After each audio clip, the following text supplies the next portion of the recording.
Magluto tayo ng kinamatisang pork. Ito'y ginisa ko lang sa bawang sibuyas at syempre kamatis. Tapos nilagyan ko ng oyster sauce and then nilagyan ko ng patis.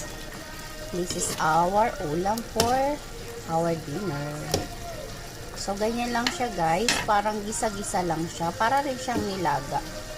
Or should I say na ginisa talaga siya sa kamatis.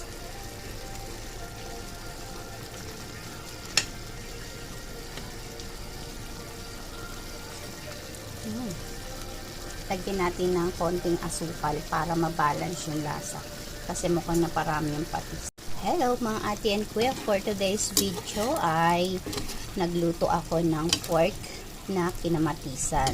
Ginisa ko lang to sa bawang sibuyas at syempre sa kamatis. Tapos nilagyan ko to ng patis. Dahil nga medyo na maalat, lalagyan ko naman ng asukal para mabalance siya. So that's it for today's video, our ulam for dinner. Thank you for watching guys. Please like and share at follow nyo na rin ako kung bago kang napadaan.